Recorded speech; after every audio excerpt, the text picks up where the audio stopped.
नमस्कार। कभी कभी जिंदगी में एक ऐसा मोड़ आता है ना, जब लगता है कि पूरी दुनिया हमारे खिलाफ है, फिर भी दिल में एक सपना होता है जिसे हम छोड़ नहीं सकते। आज हम रवि की कहानी सुनेंगे।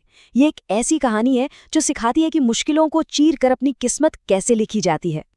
और इस पूरी कहानी का जो निचोड़ है ना, वो बस इस एक लाइन में है। हार मत मानो, क्योंकि आखिरी कदम ही जीत दिलाता है।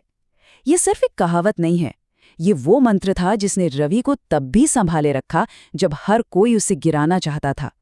चलिए देखते हैं कैसे। तो कहानी का पहला हिस्सा है एक लड़के का सपना। यहीं से उस सफर की शुरुआत हुई, जो सच कहूं तो बिल्कुल भी आसान नहीं था। सोचिए, एक छोटा सा कस्बा, वहां रहने वाला एक लड़का रवि। उसके पास कोई बहुत बड़ी विरासत या खास सुविधाएं नहीं थीं, बस एक जिद थी, एक ही सपना था, आईएएस ऑफिसर बनने का। पर जैसा कि होता है, सपनों का रास्ता फूलों से नहीं बल्कि कांटों से भरा होता है। और अब आता है कहानी का दूसरा और शायद सबसे मुश्किल हिस्सा, असफलता और ताने। पहली कोशिश की, नतीजा फेल। रवि ने हिम्मत जुटाई, दूसरी कोशिश की, नतीजा फिर से वही। और अब सोचिए, जब उसने तीसरी बार उठने की हिम्मत की, तो साथ देने के बजाय दुनिया उस पर हंस रही थी।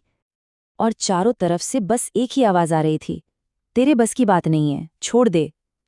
ये सब शब्द नहीं थे, ये वो दीवार थी जो समाज, दोस्त और शायद कुछ अपने ही लोग उसके सपनों के आगे खड़ी कर रहे थे। पर कहानी यहाँ खत्म नहीं होती। असली कहानी तो अब शुरू होती है। ये है तीसरा हिस्सा, अंदर की आग। जब बाहर से हर कोई आपको बुझाने की कोशिश कर रहा हो ना, तब अंदर एक चिंगारी का जलते रहना बहुत जरूरी होता है। और रवि के अंदर वो आग जल रही थी, एक ऐसी जिद जिसे ना तो असफलता की बारिश बुझा सकती थी और ना ही तानों की हवा। और यही चीज उसे हजारों की भीड़ में सबसे अलग बनाती थी। तो वो खुद को तैयार कैसे करता था? हर सुबह आईने में देखकर बस एक ही बात दोहराता था, अगर मैं अब रुक गया तो मेरा सपना मुझसे हमेशा के लिए दूर हो जाएगा। ये सिर्फ शब्द नहीं थे, ये उसका खुद से किया हुआ एक वादा था। और इस आग को जलाए रखने के लिए उसने क्या कुछ नहीं छोड़ा। दोस्तों से दूरी बना ली, फोन को बंद कर दिया और रातों की नींद और आराम सब किताबों को सौंप दिया। आंसू भी आए, शरीर ने भी जवाब दिया, पर उसकी जिद नहीं टूटी। ये सब त्याग, ये सारी कुर्बानी, जानते हैं किस लिए? सिर्फ एक नंबर के लिए। 14 दिन के 14 घंटे। ये सिर्फ पढ़ाई नहीं थी, ये एक तपस्या थी, अपने सपने के नाम पर किया गया सबसे बड़ा समर्पण। कहते हैं ना, हर तपस्या का फल जरूर मिलता है। तो अब हम पहुंचते हैं कहानी के चौथे हिस्से पर।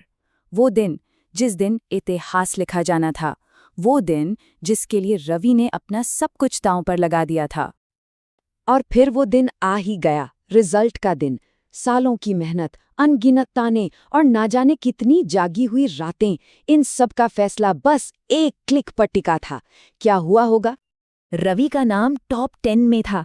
वही लड़का जिसे सबने खारिज कर दिया था, आज देश के टॉपर्स में से एक था। ये सिर्फ एक रिजल्ट नहीं था, ये हर उस आवाज पर एक करारा तमाचा था जिसने कहा था, तुमसे नहीं होगा। तो कहानी के इस आखिरी हिस्से में चलिए समझते हैं कि रवि की इस जबरदस्त कामयाबी का असली राज क्या था। वो कौन सी एक चीज थी जिसने सब कुछ बदल कर रख दिया।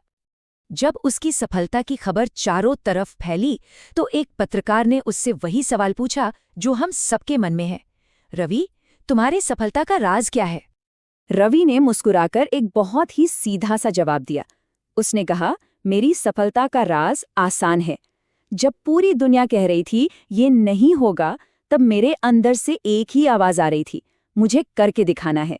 तो असली लड़ाई बाहर के शोर से थी ही नहीं, बल्कि अंदर के विश्वास को जिंदा रखने की थी। तो रवि की ये कहानी हमें क्या सिखाती है? यही कि सपनों का रास्ता आसान नहीं होता, वो कांटों से भरा है। पर इतिहास वो नहीं लिखते जो सफर शुरू करते हैं, बल्कि इतिहास वो लिखते हैं जो अंत तक डटे रहते हैं। तो जाते जाते बस ये एक बात याद रखिएगा, हार मानने वाला कल पछताता है और कोशिश करने वाला कल चमकता है। और ये चुनाव हमेशा हमारे ही हाथ में होता है।